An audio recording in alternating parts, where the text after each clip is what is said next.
Hello, welcome to Leadership and Culture First, where we discuss the complexities of leadership and culture, but also offer solutions to aspiring and new and experienced leaders. We invite guests to share their knowledge and experience and ask those challenging questions. As coaches, we aim to provide real insights, enable reflection, and challenge thinking. Join us on our mission to unleash your leadership potential. Welcome back, everyone, and thank you for joining us for this episode. Today, we're delighted to welcome Eileen Wilson. Eileen's a business coach and management consultant who's walked the full founder's journey, from starting and scaling a company to successfully exiting it. She knows firsthand the highs and lows and what do I do next moments that business owners face. With a knack for building strong, engaged teams and a deep understanding of people, operations, HR, internal comms, and branding, Eileen helps emerging leaders find their rhythm in the operational space. She's all about unlocking the human side of business, because when people thrive, companies do too. Whether she's coaching one-to-one, advising on growing strategy, or helping shape a positive workplace culture, Eileen brings empathy, clarity, and practical sleeves rolled up approach to every conversation. So Eileen, welcome. I'm going to start, if I may, because there's something I've really been wanting to ask you. I've seen a lot on social media recently about leadership now and what we need, and we need it more than ever. I'd really like to pick your brain, if I may, and ask, what kind of leaders will we need in 5 years? Wow. Well, thank you for a lovely warm introduction and welcome. Yeah, I think, well, we're in a very odd space. I think we're kind of on the cusp of a bit of change just in general in the way that kind of we're working and living now as well. It's a technological age, I suppose, bottom line. But I think where we're seeing kind of advances on technology, and specifically with kind of AI being our kind of enthusiastic assistants now, there's still a certain element of kind of nuance in human behavior that I think that only other human beings can identify with.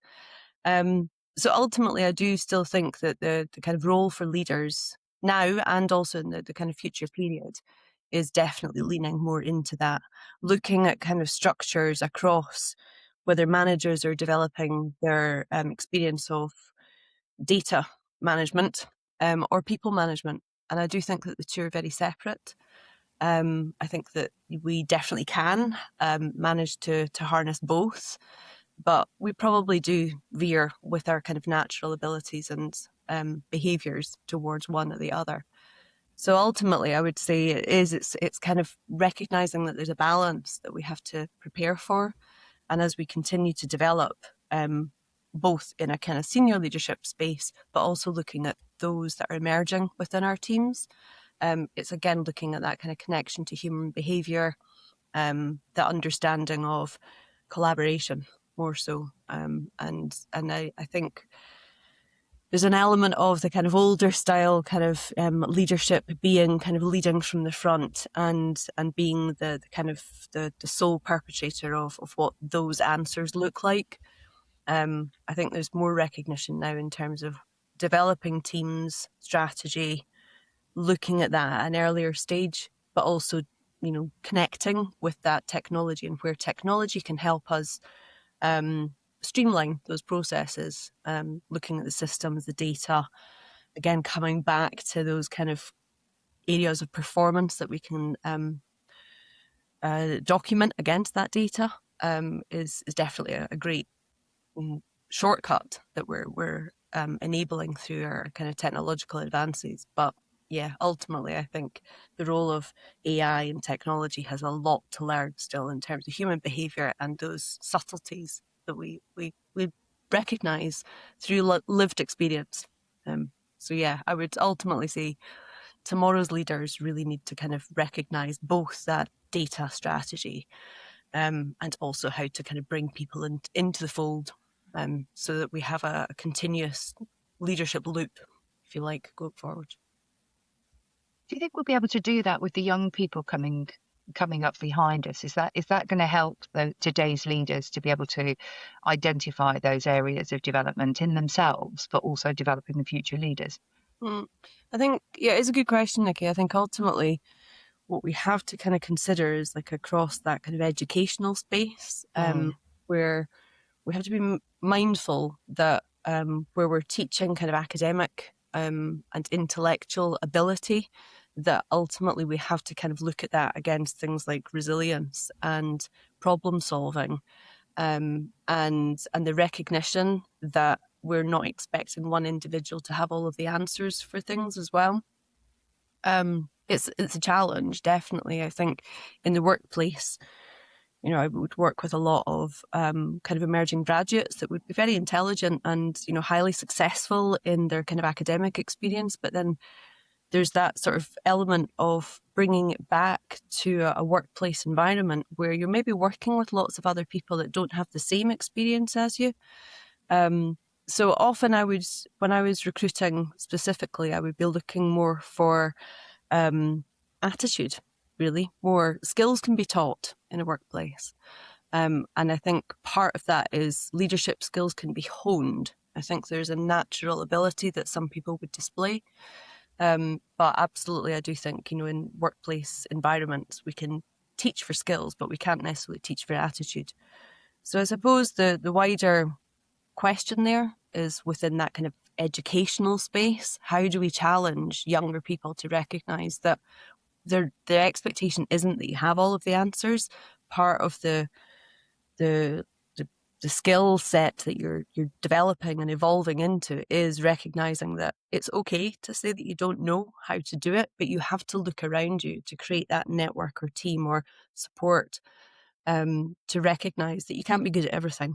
And there's a sort of element, I suppose, as a kind of coming into that leadership space or into that management space, you want to kind of encourage that generalist approach. I'm a little bit good at everything. I can understand different things, but also there's that recognition that it's a team effort.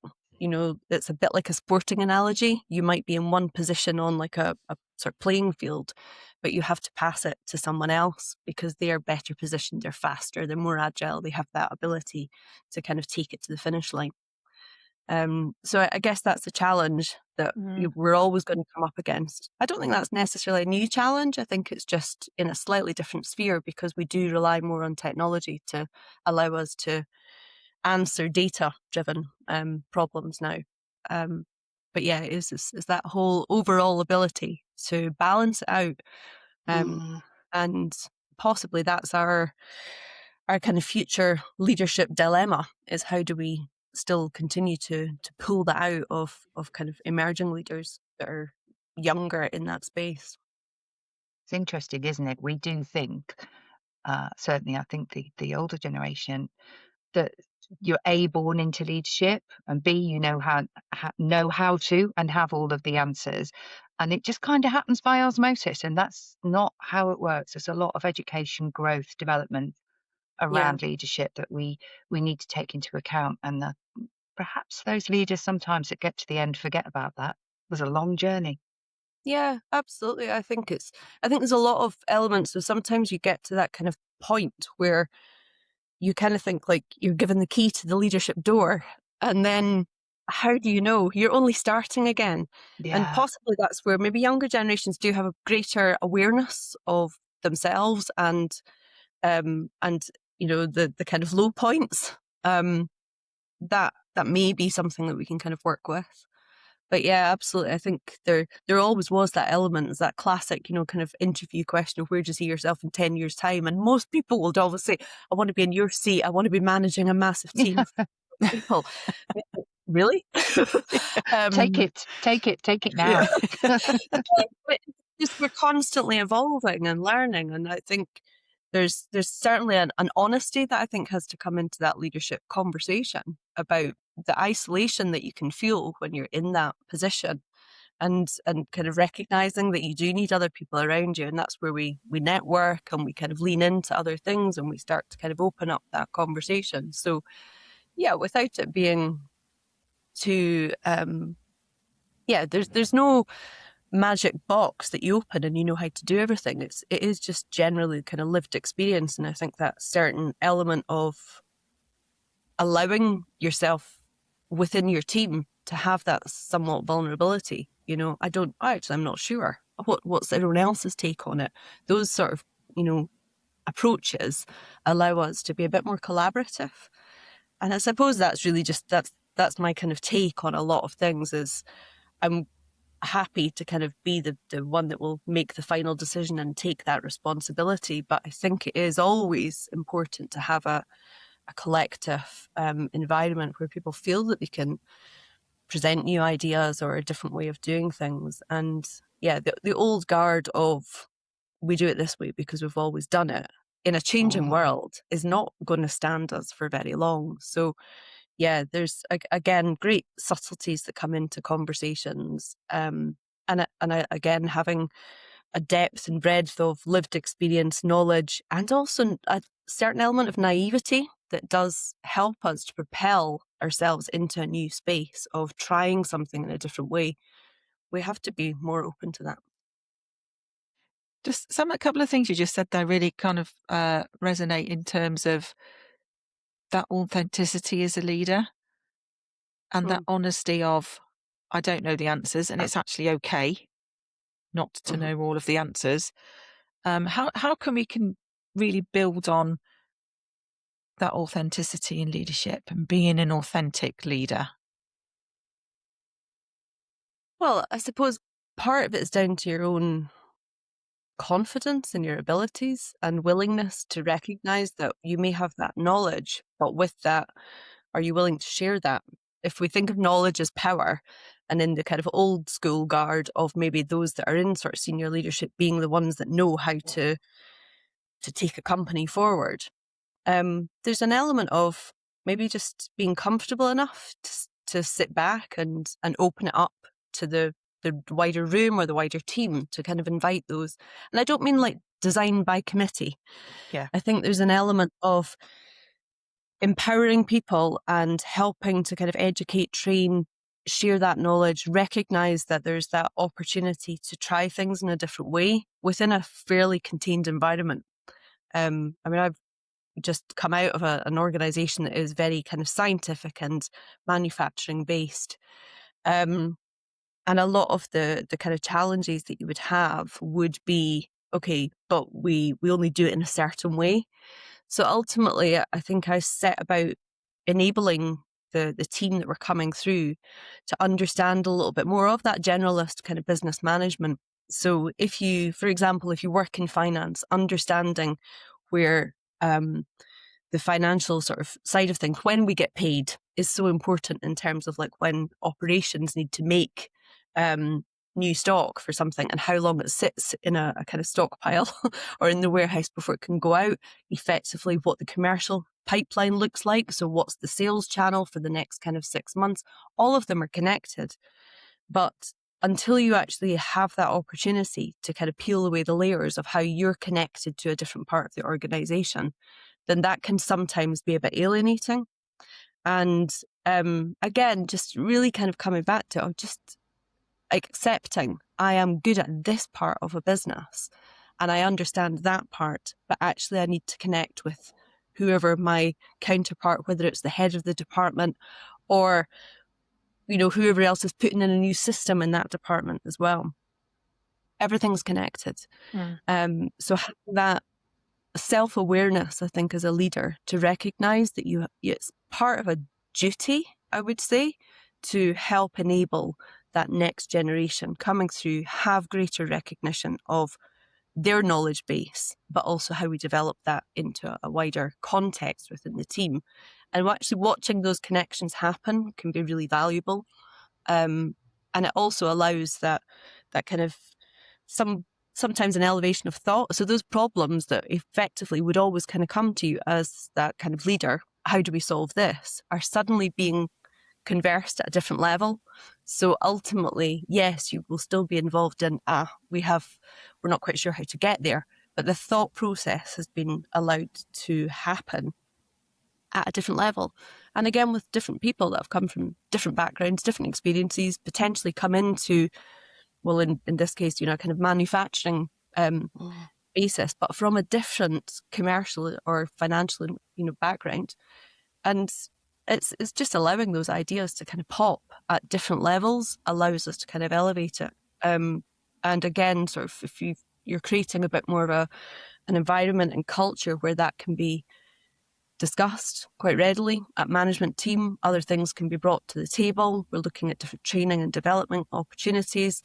There's a constant culture of growth and that kind of mindset. And there's that effectively creating that opportunity of, well, I've always called it failing forward. We get a lot of things wrong before we get them right, but that's how we learn. How do you learn to walk? You fall over before you get up. So it's sort of allowing that opportunity that it's not like not anything goes, but within a particular environment, allowing that opportunity for growth, I think is really important.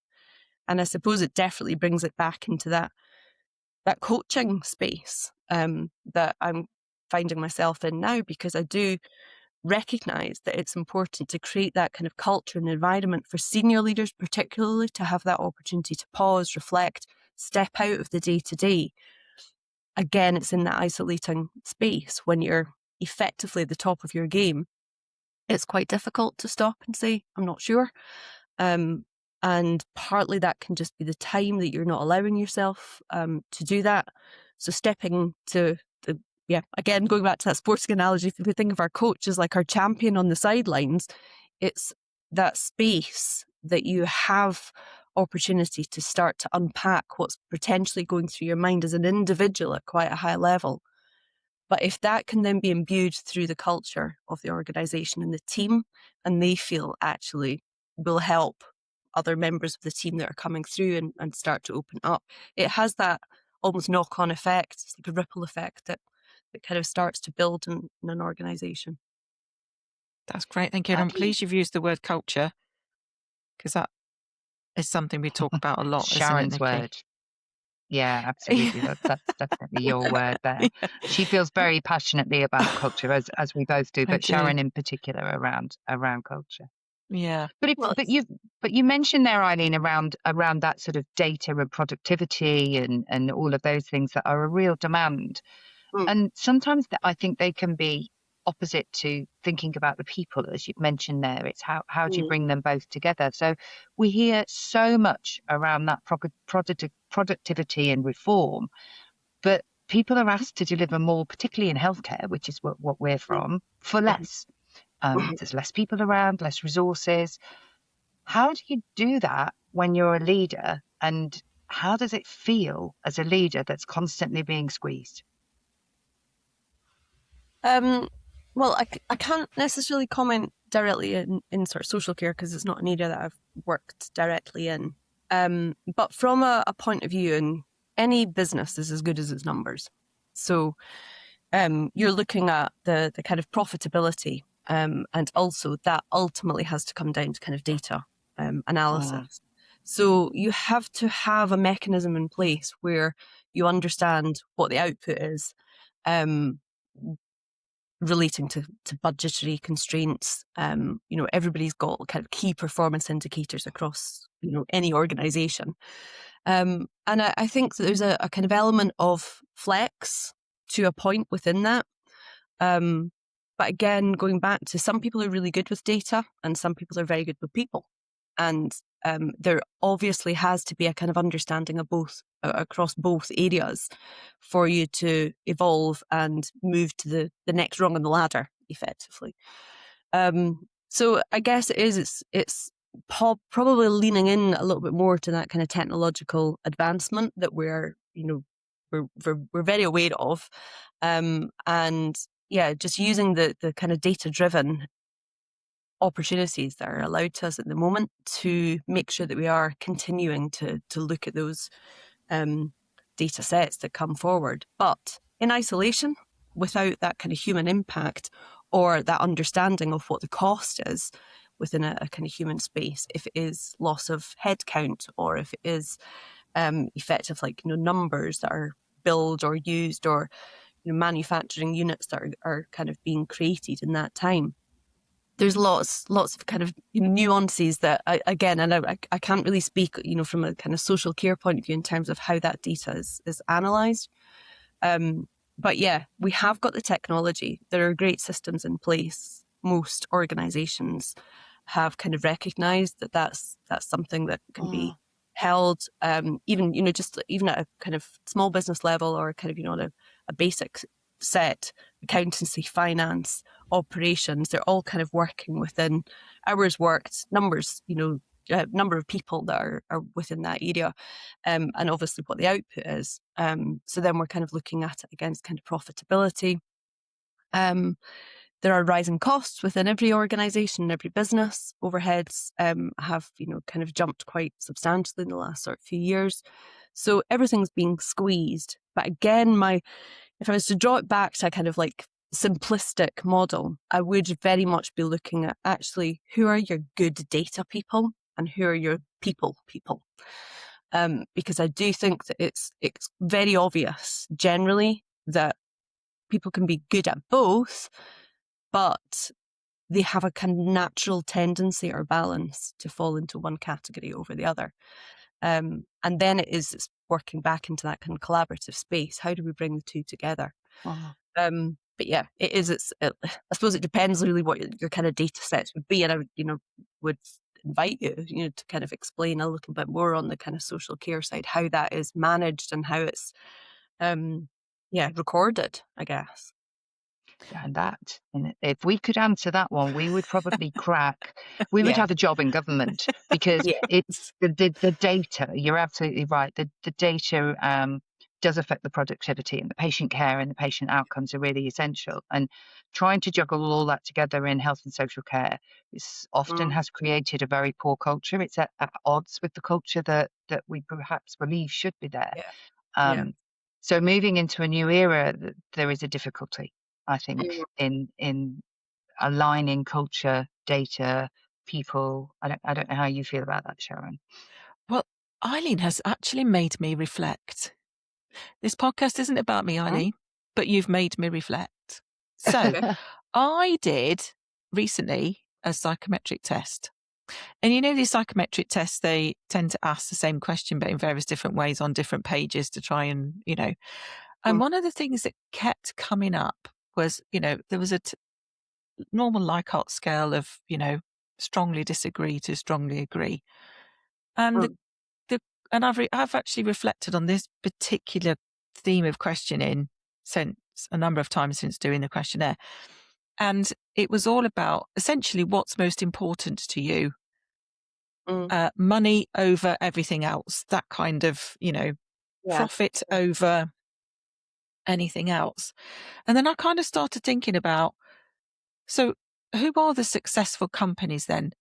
Because profit in a company and any business is absolutely important. You've got to be sustainable financially, absolutely 100%. But at the cost of what? And in order to be successful, what do you also need? Because you were alluding to profit and people, data and people. I'd quite like to explore that a bit more, if I may. Okay. So yeah, I mean, ultimately, I think, any organization, any business needs to be in that sort of space where ultimately is creating a profit, because otherwise you can't move forward. You can't reinvest. You can't grow. So the profitability is always going to be, the bottom line in terms of what we're looking at there.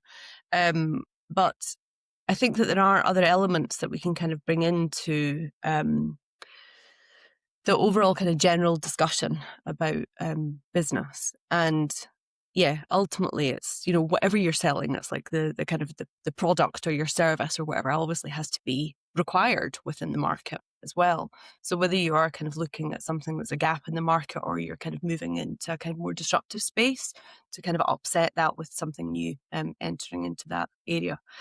But ultimately, I think, we have to kind of also be quite aware that business can't be just one person generally. I mean, you can offer a service and you can build your business on a one person brand, but ultimately it's somewhat limited. So you can make as much money or as much profit after tax and after everything else. Yes, thank you, Mr. But Taxman. yeah, but you can't scale. So, there's, and that actually, again, can work quite happily if that's the business model that you want to go with, and that's great. You can kind of happily create a business that you're working off there. But I suppose if we take it into the kind of macroeconomics of growing it, like within productivity on a kind of national level, or into a kind of international space as well, that it is scalability that we're really talking about there. So the kind of profitability of a company obviously is the lifeblood of it. Without it, you can't move, you can't reinvest, you can't hire, you can't kind of scale. Yes, it stagnates effectively without profit. Yeah. I think that the other kind of option is with the kind of opportunity to kind of bring people into the mix as well. Obviously, we're talking about building teams and about building sort of larger opportunities there. So yeah, ultimately, it's kind of finding the right people is part of the issue as well. And again, it probably brings us back to what the overall kind of macro economic situation is looking like, where we are kind of looking to kind of develop within profitability within the country. What are the services that we would offer? So if we look at it, not to get too political about it, but like just within the kind of UK as a kind of entity, what does the UK bring to the party, and what are the kind of wider opportunities that are there? Again, manufacturing is a kind of area that I've just kind of stepped out of, and it's definitely declining, sort of part of the economy. And again, overheads are higher. It's difficult to kind of find, new people wanting to enter into that when there are other service-based opportunities elsewhere that might be cleaner, might be kind of simpler to kind of look at working conditions post-COVID. The general workspace has been quite different again. We work from home a lot more, a hybrid conditioning. We can kind of work from wherever in the world, but it depends on which organization you work for or where they're established. But looking again, profitability and people are lifebloods of any organization. But yeah, I've kind of forgotten what the question was. No, it's good. No, it was about, it was about that whole thing about, is money the most important thing? Because I guess, and it's kind of what you said, is that you have to have the brand, you have to have the values, that people buy into values, don't they? And so there's no point just making money, but then that's not sustainable because people aren't buying into your brand. I guess really successful companies do that really well. You're buying a lifestyle, you're buying a brand, you trust that brand, you align with that company's values, you believe in what they do and what they're trying to achieve. So yeah, I think my reflection was, is it money above everything? And I came to the conclusion, for me, it isn't. It has to be that whole package of, that you look after your people, they work well with you, you've got the values, you've got the brand, all of those things come into one. And that's kind of what you've just said, really, isn't it? Well, it's the purpose of your organization. Yeah. What are you there for? What are you in the market in the first place? Whatever you're doing, if it's within healthcare, obviously it's quite, it's everybody benefits from it. But what makes a successful kind of healthcare organization, and it will come down there, the nuts and bolts will also come down to kind of, economic viability. So profit with purpose, with the people at both ends of the scale on that one, because people are benefiting from it. But ultimately, you have to have the right people that come in. So again, coming back to values, cultures, again, that kind of place and the way that it's done, the process in which we kind of adhere or deliver that product or service is really important as well. So yeah, I would say profitability isn't a dirty word in the sense of the kind of market economics, because without it, you just can't evolve. You can't develop, you can't grow, you can't, you stagnate, as we've already kind of established. But the purpose of why you're doing it, that can evolve. But ultimately, it also has to answer the question of who's the end customer. So the people that are effectively benefiting from whatever you're putting out there in the first place is driven by that purpose and the value. And those market conditions change. Yeah. We've seen it from Netflix starting out as, kind of blockbuster or whatever. It's like those sort of things. Market conditions will always change and businesses have to evolve. But ultimately, what effectively makes a business successful, yes, it can be a lovely place to work, but everybody does need to get paid at the end of the day. Yeah. And so there, I think definitely profit has to be there as the kind of main driver of what that purpose is serving as a longer term economic condition. Super. Thank you. Eileen, who are you? What kind of leader are you? So I do feel like I'm a very coach-led leader. I would always have said I'm a great deputy. I'm a great wingman. I never felt terribly comfortable being in the limelight as such. But I would absolutely champion everybody else that was in my team. I like bringing people along on the journey with me. I will always step forward when I need to. I'll take responsibility and accountability, and I'm quite sort of forward leaning that way. It needs to be done, so we'll do it. But yeah, I would say that there's a quietness to the leader that I have become. I get more out of seeing other people shine in a light that they have not necessarily recognized in themselves. And I think if my role as a leader is to bring that out in other people, I feel like I'm doing my job well. There are definite elements that, I'm not an accountant. I would definitely say, I understand kind of the financials as we've kind of established. Profitability in any organization is, it's lifeblood. So I do understand it from that point of view, but I would definitely say I'm the people's person. Every role that I've taken or have fallen into, I can't say that I kind of set out on a particular path, but it was the curiosity of people and their behavior that led me into whichever role I've kind of moved towards in more of a kind of senior space.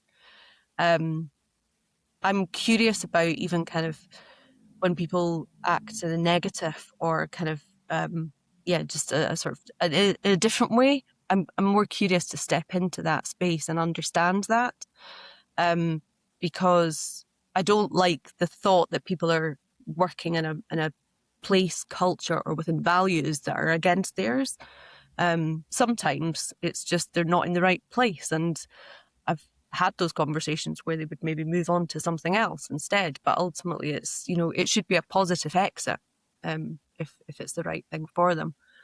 So as a leader, generally, I would say I'm a champion of the other people that are around me, and I guess that's what's taken me more into that kind of coaching space in the last sort of few years, recognizing that I've gone through a kind of period of, being involved in that kind of setting up of a business and the scale and the growth and building a team and the winning awards and all those kind of things, which I was always in the wings for. I know what my part in it was, but I was quite happy to not necessarily be the kind of the figurehead in that sense. So being part of that kind of overall senior leadership team and being, a shareholder and business owner within that space. I guess I've always been aware that I'm kind of the sort of person that I think I'm quite approachable, so people would come and ask me questions, and I'm also quite direct. So if I don't know, I will say, I don't know, but I will find a way. And I like challenges, I like problem solving, but I also recognize that I can't do it all on my own. So I would generally always say, well, there is a way. There is a way for anything. And actually part of the overcoming of that problem or challenge is the journey and the fun of it. But the recognition that we do need to bring other people along with us. And it's that curiosity, that development, continually learning something. I think that's what keeps us fired on all cylinders as human beings. But yeah, I think I would probably describe myself as, a wingman would be probably more so. Yeah, I'm happy to help and support, but I don't feel like I need my name and lights to be able to recognise that something that I've done or had a part in has been successful. The quiet leader, the wingman, I like that. I do. I think that's a It's really actually great. so heartwarming and really refreshing to hear. Really refreshing to hear. Yeah, I do like that. Wingman. This is good. I like that. So one of the things we do on our on this podcast, Eileen, is that we set the guests set each other questions essentially. So I've got a question for you that was set by a previous guest that I'd like to ask you, if I may. So the question, and they didn't know who you were either, so they're just asking blind. So, with the benefit of hindsight, what do you wish you had stood your ground on harder? Okay. That is a very good question. And They're very much better at asking questions than They ask the really good guests are the questions. stars of this. Yeah. Absolutely. To stand my ground on harder. It's possibly sometimes just having the courage of your convictions. I think, and this probably relates to the type of leader that I've just described myself as, is sometimes I would maybe not necessarily have voiced something as early as maybe I should have. And by that, just like a spark of an idea or something else. I've definitely been in rooms where I've kind of heard somebody else voice something that I had, potentially brought up in a different conversation. And that hasn't always necessarily landed very comfortably. But yeah, I suppose there's a kind of element of that, standing my ground on, voicing those kind of early innovations a little bit earlier, different ideas, and potentially championing other people to have a voice in that sense as well. I think it's probably, in hindsight, what we all would generally look back on and think, maybe I had a stronger voice at that time that I could have, used that in a more powerful way.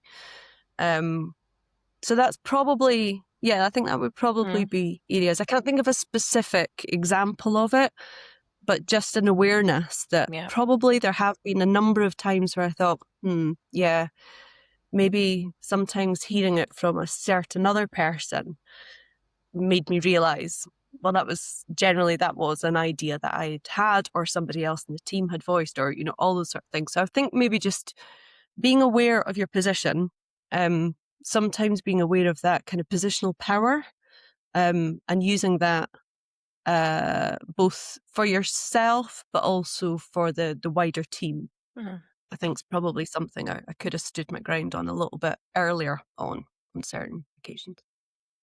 Thank you so much for your honesty on that. And, like you say, it was a really good question. So now you have the opportunity to do to others what's been done to you.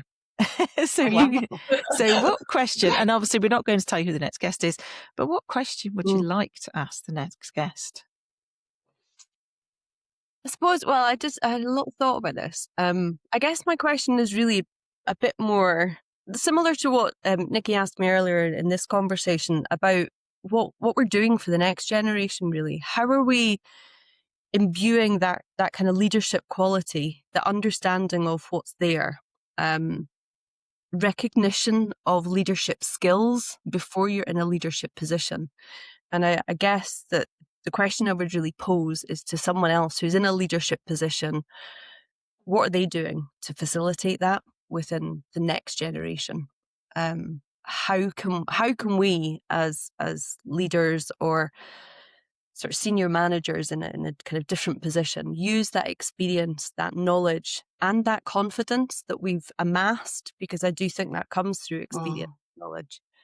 How can we instill it and support it in the next generation so that we create that balance that is taking us to the kind of next stage of data management, people management, and bringing it together into leadership qualities?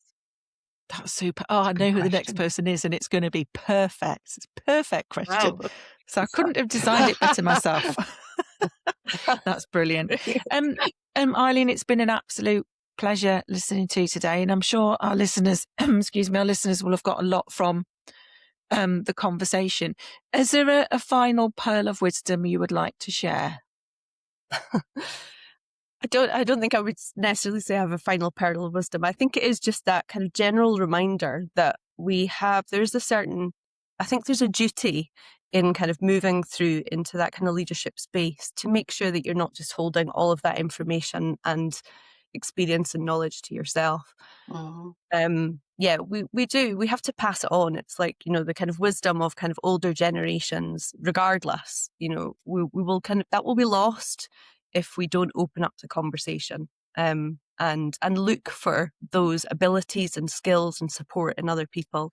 I look back and I think of, people that have mentored me or kind of given me opportunities at a kind of earlier stage.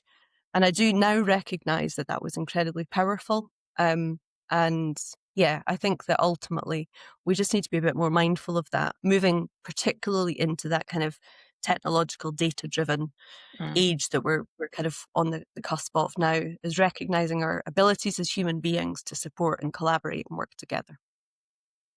Thank you. That was a Thank you. lovely pearl of wisdom there. Super. Thank you. Well, thank you very much. I'll draw our conversation to a close. So thank you both. Thank you from Nikki and Eileen. Really appreciate your time today. For those of you who are listening, thank you for tuning in. And if you haven't done so already, please don't forget to like and subscribe. It really helps what we're trying to do and what we're trying to take forward. So thanks very much, everyone. Goodbye. Thank you. Bye.